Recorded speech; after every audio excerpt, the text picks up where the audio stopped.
Hola amigos, muy buenas a todos, bienvenidos al capítulo 3 de Ciudad Lineal. El capítulo 3 dice Lectura social y democracia. Este es un capítulo muy interesante. Muy interesante. Corrimiento de la democracia y la oligarquía. Lectura social compleja. Arranquemos. Bueno. En una ciudad concéntrica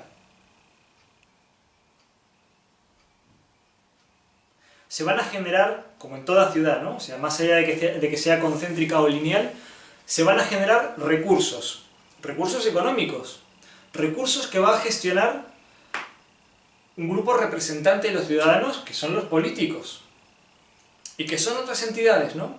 Pero bueno, pensemos en los políticos. Bien. Obviamente, lo más sensato es que todas las cuestiones que tengan en cuenta a la sociedad, lo mejor es que sean lo más democráticas posible. ¿Cómo hace la sociedad para que esos recursos se reviertan sobre la ciudadanía de la manera más democrática posible? Bueno, pues, ¿qué habíamos dicho del flujo? El flujo nos dice que el centro es de todos, que todos pasamos por la plaza central, pero que la periferia es básicamente de aquel que vive en la periferia, nada más. En la medida en que nos acercamos al centro, si nosotros hacemos un gasto, ese gasto va a ser más democrático en tanto más nos acerquemos al centro. Bueno, esto está bárbaro. Es más democrático, bien. Ahora, ¿qué pasa? Que fíjense lo que sucede, ¿no? O sea, que por ser más democráticos, agarramos y hacemos un gasto en un lugar que ya está completo. Por ser más antiguo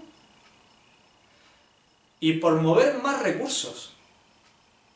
O sea, entonces al final, ¿en qué se gasta? Pues es muy típico, yo calculo que a todos nos ha pasado, de ver cómo año a año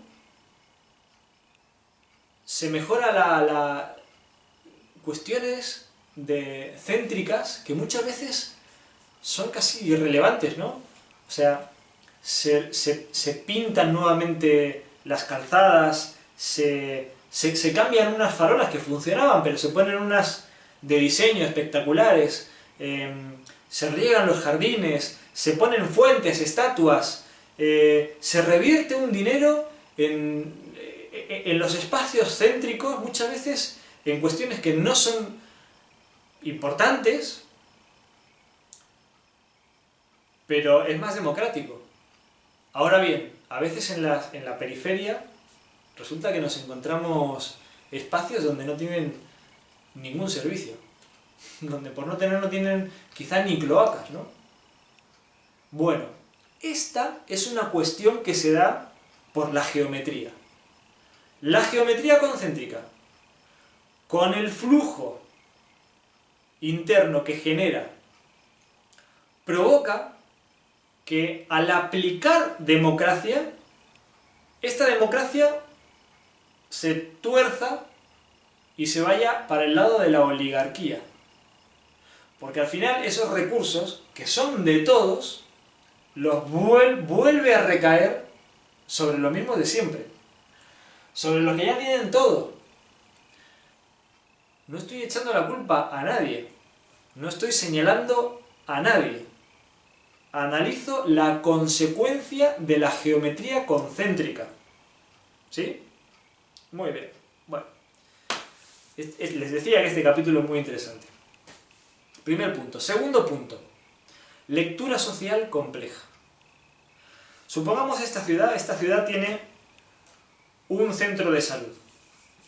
Un pequeño hospital, un lugar de primeros auxilios, lo que quieran. Da lo mismo. Salud. Aquí. Y está establecido ahí. Esta ciudad crece. Y se ha quedado pequeño, necesita un nuevo centro de salud. ¿Dónde lo situamos? Bueno, si nuestro acto tiene que ser lo más democrático posible, es lógico. Tiene que ir en el otro lado, para que llegue a la mayor cantidad posible de gente. Hasta aquí es muy fácil. Ahora, ¿qué pasa cuando vuelva a crecer y volvamos a necesitar otro espacio? Aquí arrancan las dificultades. ¿Cuál de los dos va primero? Obviamente, las ciudades reales no son tan perfectas como esta. Siempre crecen un poco más de un lado que de otro. Supongamos que crecen más de este lado, va a ir primero este y después este, o al revés. Ahora, ¿qué pasaría ya si le volvemos a dar otro clic, vuelve a crecer otro anillo y de pronto ahora tenemos que elegir entre 4 y después entre, no sé, 16? No sé cómo sigue la secuencia, pero ¿me captan? Bueno, enseguida las decisiones se les escapan de las manos incluso a los más expertos. ¿Y qué sucede al final? Pues que las decisiones dejan de tener como inspiración la matemática, digamos, la estadística, y pasan a ser decisiones políticas. ¿Por qué se eligió ese y no este?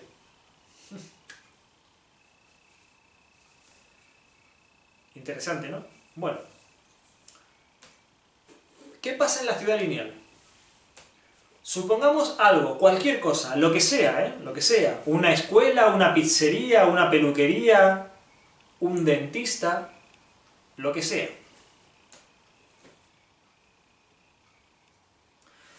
En la medida en que la ciudad lineal avance, vaya creciendo, nos vamos a dar cuenta de que todo, absolutamente todo, empieza a repetirse. Es más, se empieza a repetir periódicamente. Obviamente, este periodo va a tener que ver con la naturaleza de aquello que se esté repitiendo, ¿no? Obviamente, un hospital de alta complejidad se va a repetir con una frecuencia menor a la frecuencia con la que se va a repetir un kiosco. Lo importante es que todo va a empezar a repetirse y todo va a tener su propio índice de repetición particular. A partir de aquí, y dado un espacio de nueva expansión, cualquier ciudadano, esté preparado o no, le interese o no le interese, va a tener una noción bastante acertada de qué es lo que viene ahora, ¿no? Bueno, la ciudad lineal ofrece esto. Una lectura social tan fácil que es básicamente como algo natural, ¿no? Muy intuitivo. Y si antes hablábamos de lo que sucedía cuando se aplicaba democracia en una ciudad concéntrica y de cómo esta democracia se reviraba hacia la oligarquía, aquí obtenemos un lugar que potencia la democracia, la favorece enormemente, porque hace que todos y cada uno de los ciudadanos, sean viejos o jóvenes, instruidos o no instruidos,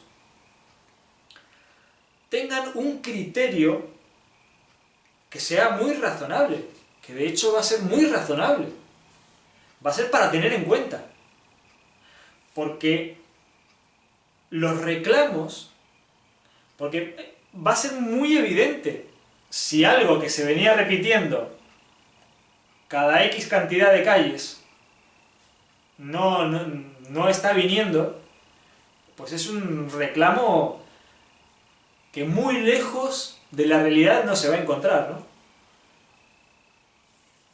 o cuando algo, por el contrario, se viene repitiendo en exceso. Bueno, esto de pronto, en mi opinión, es algo muy interesante porque eleva el nivel de la democracia de esta sociedad, de una sociedad que vive en una ciudad lineal. Hace que los reclamos, las peticiones, tengan mucho más fundamento. Les dije que este capítulo era muy interesante.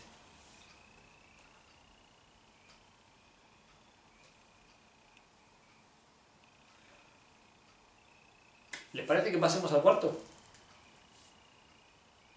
Yo me despido.